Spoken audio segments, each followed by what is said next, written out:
Hello everyone and welcome to FatalSec. It's been a while I made a video on Flutter Android app, so here it is. I saw some comments on the previous Flutter video which I did, and there people were asking about how to handle obfuscated Flutter apps. So in this video, we are going to dig into how to analyze an obfuscated Android Flutter application. Okay, so firstly, to give you some idea who are new to Flutter, Flutter is a cross-platform open source UI development framework which is created by Google.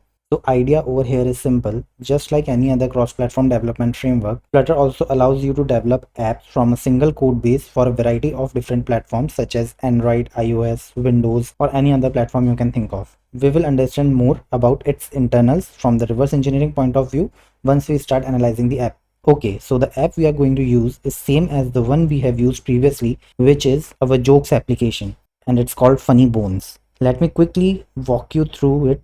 So this is how it looks like. After getting launched, it starts loading the jokes, and these jokes are basically being fetched from a server by making an API call. So in the last video, we analyzed this only, right? If you haven't watched it, then I would suggest to watch the previous video first. I will put the link of the previous Flutter video in the description box. And as you saw just now, the second joke automatically loaded. So there is a timer which is being running in the background, and it's periodically fetching the jokes from the server at regular interval. Okay. Alright, let's minimize this window now. For analyzing the Android app, we first need the APK file. So I have already extracted the APK file, and over here we have this funnybones.apk. Let's extract it using APK tool B and then the APK file name. So now we have this new directory created called funny bones, and if we go inside it, you will see the regular stuff which is usually there in any other APK file, right? Like the manifest file, assets, lib directory, smiley directory, right? So how will you differentiate whether it's a Flutter application or a normal native Android application? For that, what you can do is simply go to this lib directory, and over here you will find different directories for different architectures. We are currently targeting ARM64, so let's go inside it, ARM64v8. And if we list out the contents of this directory, you will find that we have this libapp.so and libflutter.so. Okay, so in any Android app, if you see these two files under lib directory, you can be sure that it's a Flutter based application. Once it is clear that it's a Flutter app, then you don't really have to bother about what's going on in the Java layer. So there is no need to go inside the Smiley code, because all the code which is developed using Flutter is present in this libapp.so. Now before moving forward, let's first understand what's the role of these two native libraries. Okay, so let's first understand what's the role of these two native libraries quickly. So the libapp.so contains your Flutter apps compiled Dart code. Basically, when you build a Flutter application, your Dart code is compiled into native machine code, and this code is then packed into this libapp.so. So all the business logic or whatever the developer developed in Dart language, that is going to be present in this libapp.so. Then we have libflutter.so. It's your Flutter engine. It is responsible for rendering and running the Dart VM, handling platform channels and other low-level operations. You can think of it as a pre-built library provided by Flutter containing the code that runs the framework and supports execution of your app's Dart code. So the thing is, in this libflutter.so we have a Dart VM engine which basically processes the Dart code which is present in this libapp.so. But the thing with this libapp.so is that it contains a snapshot. So if you try to analyze this library using any disassembler, chances are that the disassembler won't work and you will not see most of the stuff which you usually see in any other regular native library. So to show you the difference, let's open this library in Radare 2 disassembler for further analysis. So to open the library in Radare, we have R2 followed by the library name which is libapp.so. Enter. Let's now perform an in-depth analysis using 6 times A command. Okay, so the analysis is done now. Let's have a quick look at the exported symbols which are present in this library. For that, we have IE command. And now you see we get these symbols which says DartVM snapshot instructions, Dart isolate snapshot instructions, DartVM snapshot data, Dart isolate snapshot data, and Dart snapshot build ID, right? So unlike any other regular native library, in Flutter based native libraries, you will see these exported symbols. So over here, basically we have two types of symbols. First one is Dart VM snapshot and the second one is Dart isolate snapshot. For analyzing any Flutter based application, it's necessary to understand these two concepts which are snapshot and isolate. Let's first start with an isolate. So you can simply think of an isolate as threads in operating system. In operating system, as you know, that threads are used to provide concurrency, right? Similarly, in Flutter universe, we have these isolates. Now there are certain differences. However, unlike thread, which shares memory space, isolates does not share any memory. Instead, they communicate with each other using message passing. Consider these two isolates, the main isolate, which functions like your main thread, and other isolate similar to a background thread. When a main isolate needs to share information with the spawned isolate, it creates a serialized message and sends it to the other isolate. The receiving isolate then deserializes this message to understand the information sent. Here both the isolates have a receiver and a sending port. Don't confuse these with network ports. Instead, think of them as the buffer streams. So all the message exchanges occur through these buffer streams. Okay. Another point to note is that even if the program does not spawn any new isolate, there is always this main isolate which executes the Dart code. Okay. Then we have the concept of snapshot.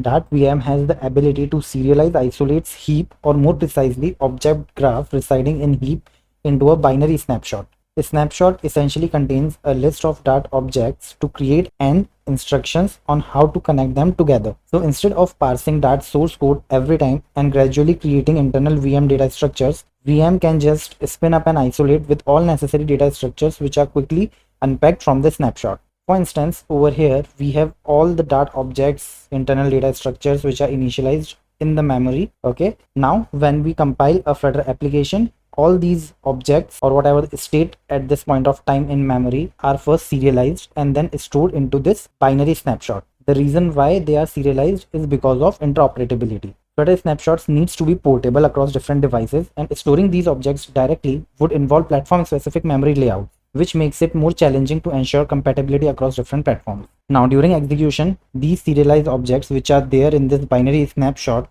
gets deserialized first and then gets loaded into the memory on the target device. By now, I hope it's clear that libapp.so consists of Dart snapshot which contains serialized Dart objects. Okay. Along with this, we have natively compiled Dart code which can directly run on the target device.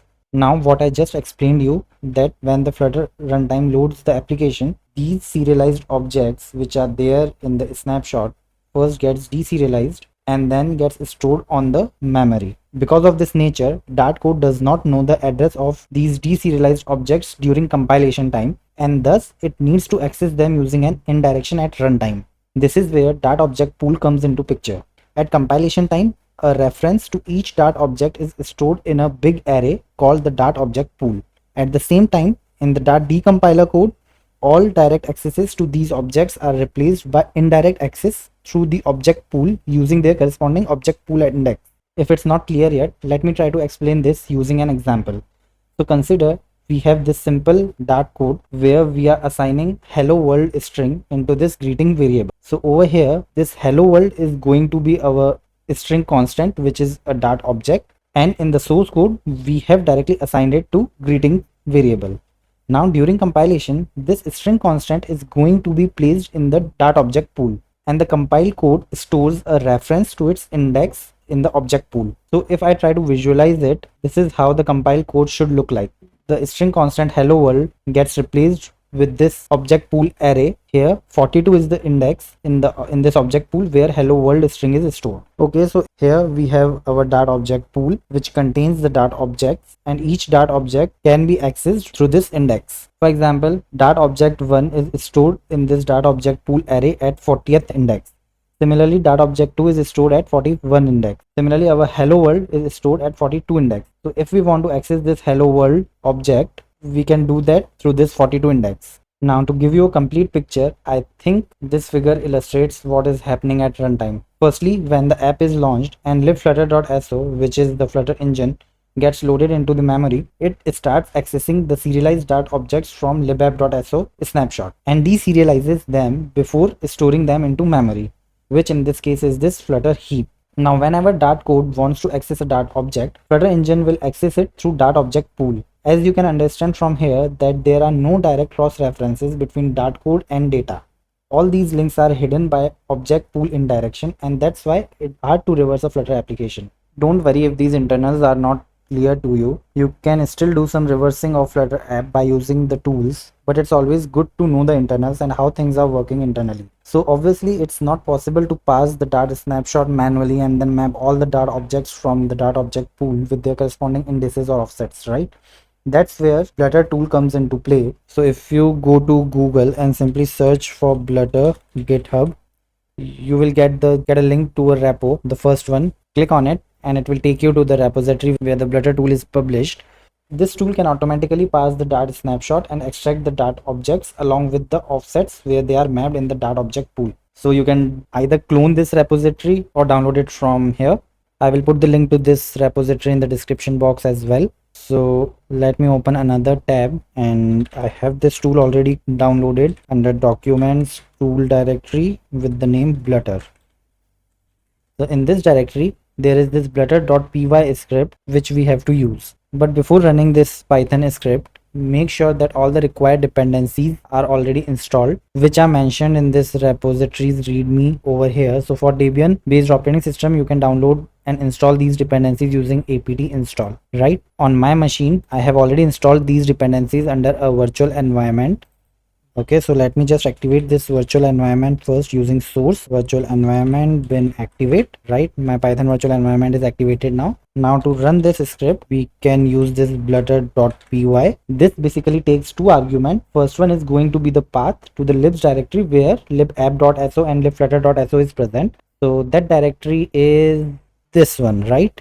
Let me copy it and paste it over here. Then the second argument this script takes is the output directory where it will generate all the output files. So I'm going to create the output directory in the same funny bones extracted folder. Okay, here let's put the output directory name like this, enter. So you see now it automatically identified the Dart version which is used to build this application as well as the snapshot hash, right? And then it basically starts downloading the Dart SDK for that specific Dart version. Once downloaded, it will start building it. So you see now that the Dart SDK is being built.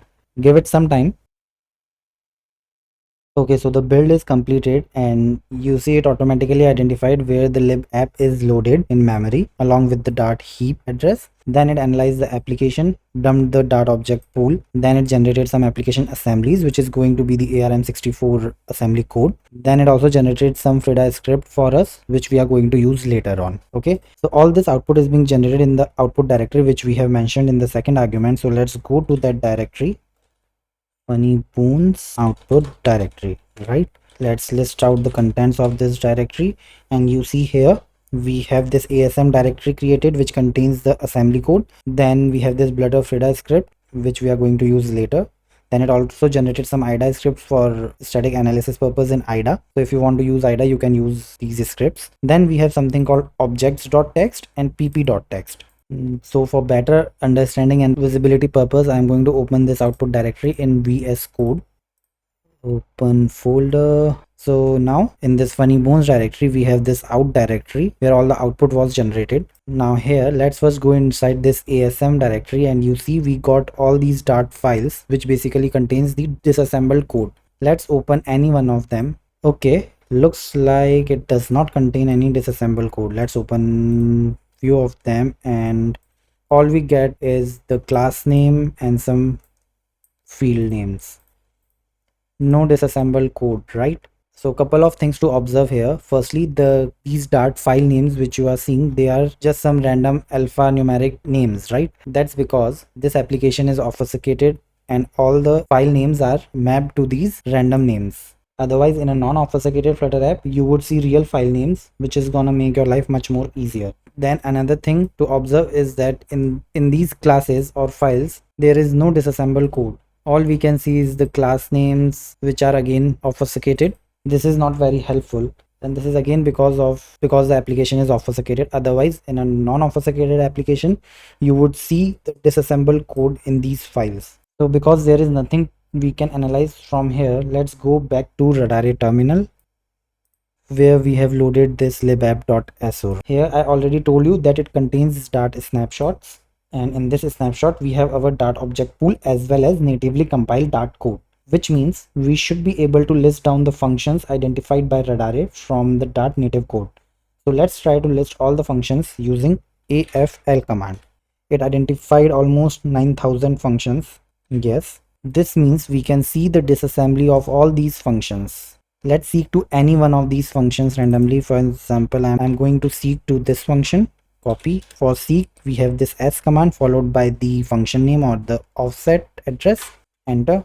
So now we are at this function and we can view its disassembly using pdf command, which simply means print disassembly of the function. Enter. There we go. We got the disassemble code, and by looking at the instructions, they look like native ARM64 instructions, right?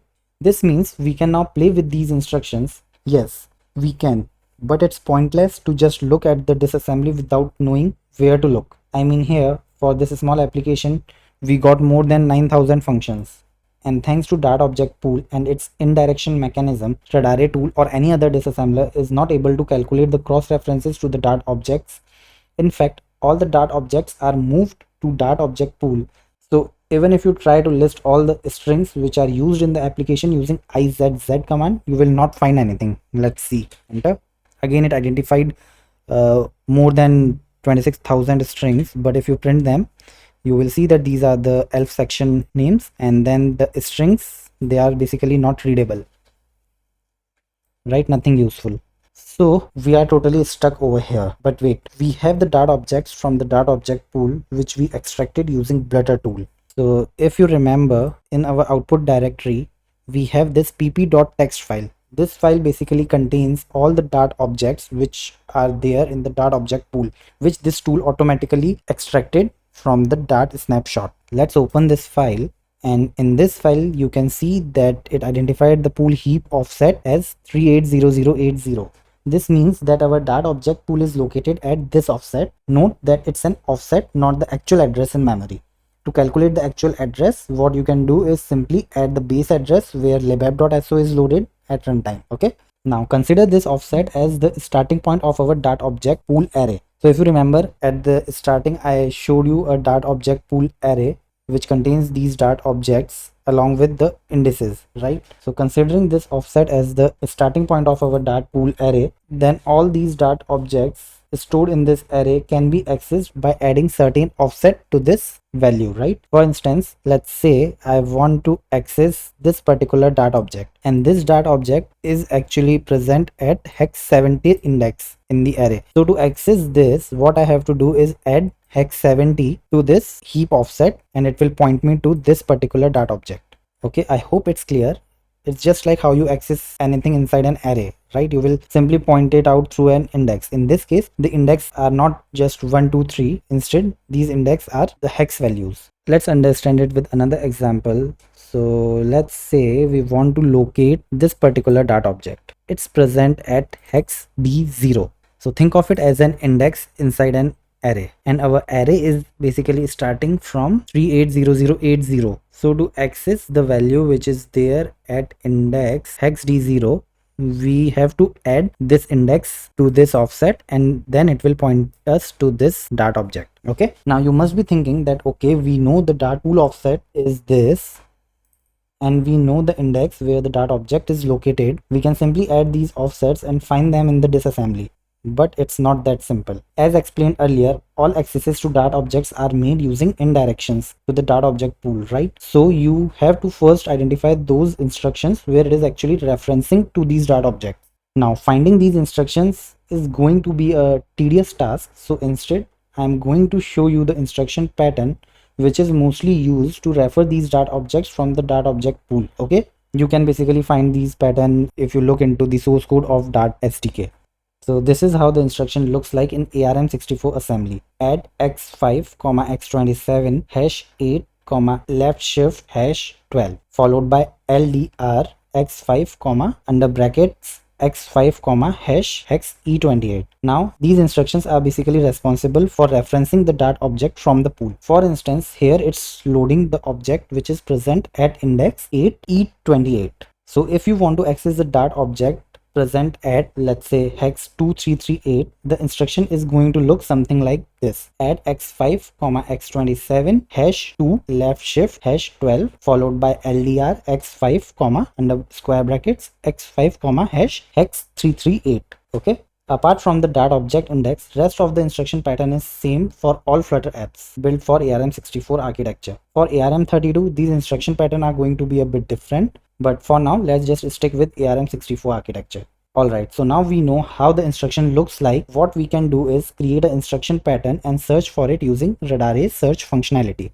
Before that, let's identify the Dart object of our interest, and then we can simply figure out where it is being referred. So in this, again, looking into this pp.txt file and observing the behavior of this jokes application, we know that the jokes are being fetched from the server, right? So for making a request to the server, most likely it's calling a web API. So let's search for the joke keyword in this pp.txt file. You could also look for other strings which are static, not the dynamic one. For instance, here these jokes are being fetched from the server and they are dynamic in nature. They are not something which is hard coded in the application. So let's search for the joke keyword itself. And we got 14 instances of joke keyword. Here it says clear all joke. So by looking at this string, we can say that there is a feature which is there to clear all the jokes from this application. Let's move on. We have something called add a new joke. Okay, this could be interesting. We will come back to it later if we don't find anything else. Moving on, we have, are you sure you want to clear all jokes? So most likely this message is related to the one we saw earlier, which was clear all jokes. Okay, moving on, we have this string. So this looks like the web API URL. Okay, then we have another string called fail to clear jokes. Okay, this is again something related to clear jokes functionality.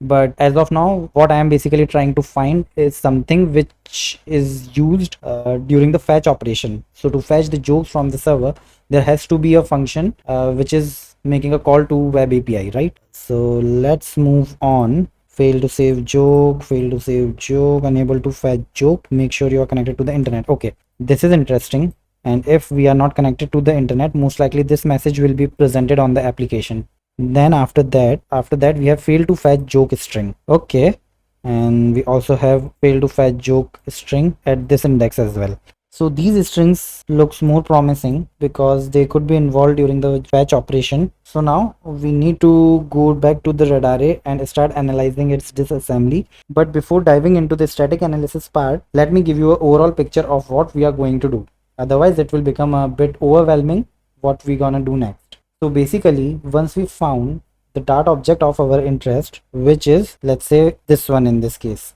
we then gonna look into the disassembly where it is referred. So it's just like finding the cross references of a string in the disassembly, but in case of Flutter, we cannot do it directly. Instead, we have to use the instruction pattern which I explained earlier. Using that, we're gonna find all the cross references of this Dart object. Okay, clear? Then once we know the place from where this string is referenced, we're gonna find out its function, which is not a big deal. We just have to keep scrolling up until we find the function's starting point. Radar is going to help us over here because as a part of its analysis, it automatically marked all the functions based on the function's epilogue. Okay, once we know the function, we can then assume that this is the function from where the jokes are being fetched, and then by doing further static analysis and by looking at the disassembly, we have to figure out what the function is doing, and that's it basically. Once we know where the joke is being loaded, either in memory or in the register, we can simply hook that instruction and print out the register or the contents in the memory. I hope it's a bit clear now. So let's dig into some static analysis now.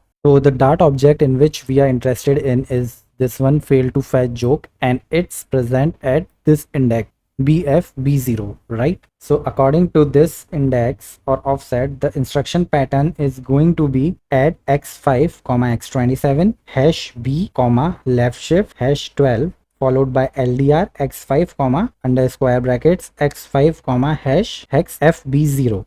So basically this offset broken down into two parts. First one is hex b and then the rest of the value fb0. Let's search this by going back to the Radar terminal. Let's first try to build a regular expression from this instruction. So as you see, the first instruction is starting from add, then this register name x5 could be anything.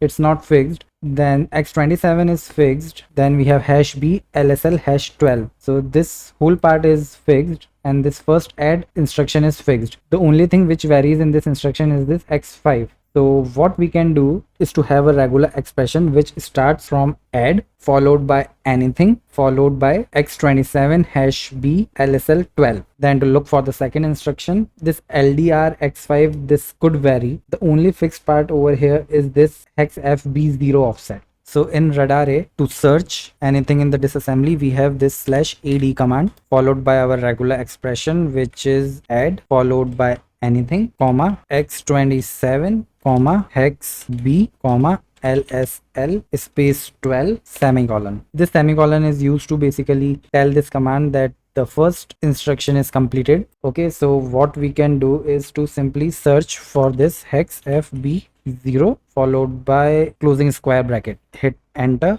Looks like we did not get anything. Okay, so the offsets are correct over here, regular expression is correct. Oh, okay, we have to put another forward slash after this ad command. Let's see, and yes, we got a result. Now you see these instructions are similar to our instruction pattern, right? Add instruction followed by a register name followed by x7b lsl12. Then in the next instruction we have ldr x0 comma hex fb0, right? So these two instructions are basically responsible for resolving the index in the Dart object pool where string is stored. So these instructions are present at this offset. So let's copy it and seek to this address. Okay, now we are at 33F270. Now because radar has already analyzed this binary and identified the functions, to figure out which function this offset belongs to and to print its disassembly, all we have to do is run this pdf command. It will automatically figure out the starting point of the function and will print out the disassembly for us. Let's see. And you see the function is starting from 33F204. And these instruction patterns, they are at 33F270. So if we just look down a bit, 270, this one, from where our string is being referenced. So luckily the function is not a big one. Let's visualize it using capital VV command. And now you can see its control flow graph. This way it's more better to analyze the disassembly. So these instructions and this part, the first block is basically part where the stack operations are being done. So it's basically setting up the stack, the frame register and everything. Okay, and these instructions you will find at the beginning of every function. Also in Flutter, it uses a custom stack and the registers used for stack frame is also going to be different. But for now, we are not going into the details of it. Just remember that if you see these kind of instructions, it's related to stack operation, okay, which is usually done in every function for setting up the stack. Then we have a function call, and then we have this block basically. Then over here we can see this block from where two branches are going. One is for the true condition and other one is for false condition. And this decision is being made based on this comparison instruction cmp x1 comma hex c8. But what this comparison is all about? To identify that, let's analyze some of the instructions present in this block itself. So over here, LDR, branch, add and LDR. Okay, yeah, so over here we have this add instruction followed by LDR instruction. Does this pattern triggers anything? Yes, this instruction pattern is similar to what we just saw. And this instruction pattern is what is used to reference Dart object from the Dart object pool, right? And in this case, it's actually trying to refer a Dart object present at BDB8. Is it clear? That's how we can basically identify which Dart object it's actually trying to access. BDB8. And we have our Dart object pool extracted in this pp.txt file. So let's look for that xbdb8. Okay, this index is actually pointing to a string which is a URL indeed, and by the looks of it we can say that it's the server URL from where the jokes are being fetched. Let's confirm this by opening it up in a browser and see whether we are able to access it or not.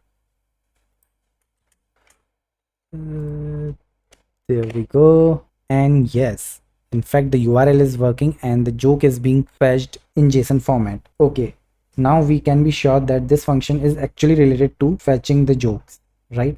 So over here the joke URL is being accessed. Okay, so over here the jokes URL is being referenced. What this means is that one of these functions is responsible for making the actual HTTP request to this URL, and then we can assume that rest of these functions are actually passing the response which is in the JSON format. Okay, so this is clear. Now let's see what this comparison instruction is doing. If we convert this hex C8 value in decimal, it is going to be 200.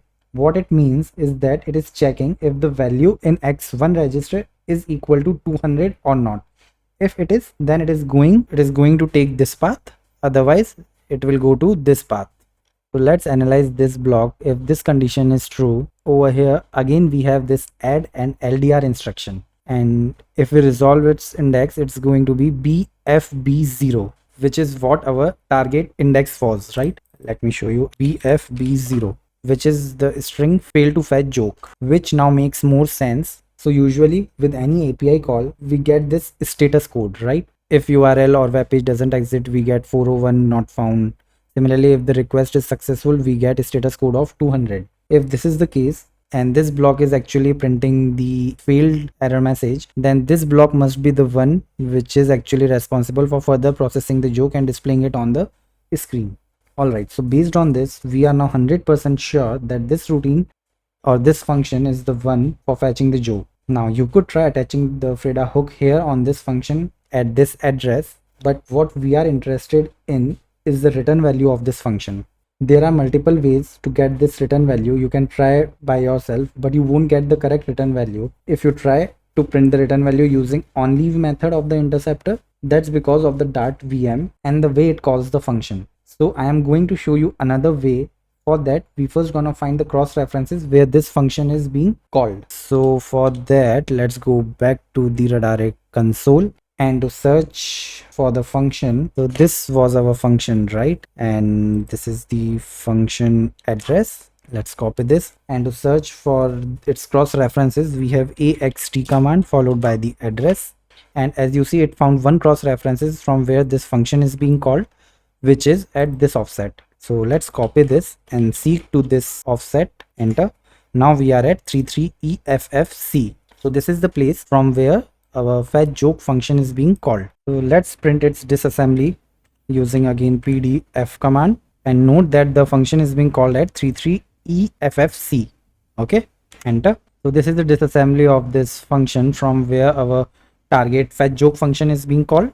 So it is at 33EFFC, which is 33EFFC, this one, right? So if our analysis is correct as of now, this is the function from where jokes are being fetched. So ideally the return value is stored into X0 register. That's how the calling convention is. So this is similar in both Flutter and ARM. So what we can do now is attach our hook at this address and print the value present in this X0 register. Let's do that by copying this address. And for writing the Frida script, instead of creating everything from scratch, if you remember, as a part of our Blutter output directory, it generated this Blutter Frida script. So we are going to leverage this. Over here you see we have this onLibApp loaded function, which will be called when the libapp.so library is loaded into the memory. And inside this function, it's saying to remove this line, so let's just remove this. Then it has a function address, which is currently initialized with the dummy one. So over here we have to replace it with our target address, which is this one, right? Then the interceptor.attach API of Frida is being called, and inside the onEnter callback, it's calling the init function. So this script has some built-in utility functions for Flutter. So for example, if you are dealing with certain type of data structure, let's say Boolean, it has get Dart bool function, which passes the bytes from the memory as per Dart Boolean. Similarly for double, for Dart string, we have these utility functions. So for now, we are not going into how the Dart stores certain data types into the memory. If you are interested, do let me know in the comment section. I will create another video and we will dig deep into the Dart VM, how it internally works, how it loads data into the memory and stuff like that. Okay, so for now, let's just utilize these utility functions. So inside onEnter callback, leave this init method as it is going to initialize the heap address by shifting it to the left by 32. Okay, then we have object pointer, which is calling get argument. Okay, so if you want to print the value of the function, so if you want to print the arguments of a function, you can directly use this get argument method followed by the argument number, like If you want to print the first argument, then just pass in 0 and so on. But over here, we actually want to print the value of a specific register. So instead of this get argument function, I'm going to initialize this object pointer with x0 register. And then we have get tagged object value, and then it will print out the value in the console. Okay, let's save this script, open up our terminal. Okay, so over here again, because I am using Python virtual environment, let me create a new one, virtual environment. Okay, and now let me activate this virtual environment, bin activate, and inside it let me quickly install Frida tools.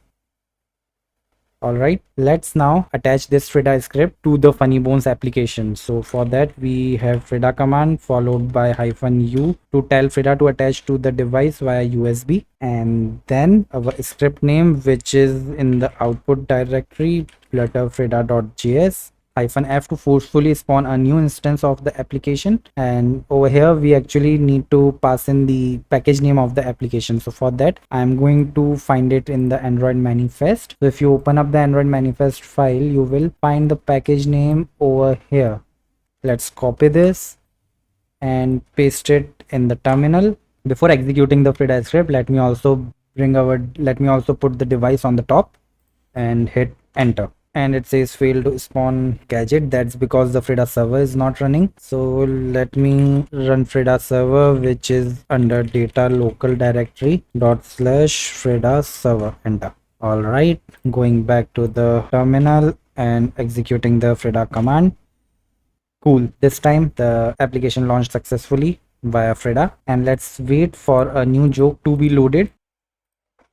So as you see in the response in the console, we got a future object type instead of the joke itself. So the value present in this x0 register is basically of type future object, which makes sense. You can think of it as a data type which represents the result of an asynchronous operation. What this means is that this fetch joke function is actually a asynchronous function, which again makes sense because it obviously going to take some time to fetch the data from the server, and normally such API calls are made asynchronously so that it does not block the UI or the main isolate. Okay, so we are on the right track. We are able to print the return value of our asynchronous function, but it's just that because it's of type future and the value is coming after a certain period of time, we are not able to get it over here.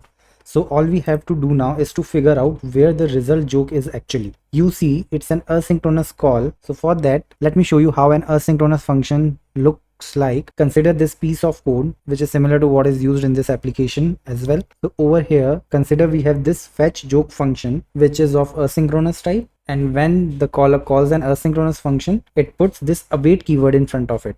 This basically tells the program to wait until fetch joke function returns the value. Now upon analyzing this await keyword and async function call, we found that it actually stores the future object and calls another function to actually return the desired result. So if we assume over here that this next function call is actually the await function call, which is waiting for the future object to return the result, we could get the desired value in this x0 register instead. So let's try to attach our hook to this instruction instead. Going back to VS Code, and instead of this address, let me paste another one. Save, exit, clear, bring device on top again, and run the Frida command, enter. Alright, and the joke is fetched, and you see in the console this time it identified the value in the x0 register as a string, and we got our joke as well. This demonstrates how to analyze an obfuscated Flutter based application. The key over here is understanding how to resolve Dart objects using Radar's search functionality, and from there your static analysis skills comes into play to uncover the app's inner working. I hope this video provided you some insights on how to analyze an obfuscated Flutter application. Thanks for watching and stay tuned for more such videos.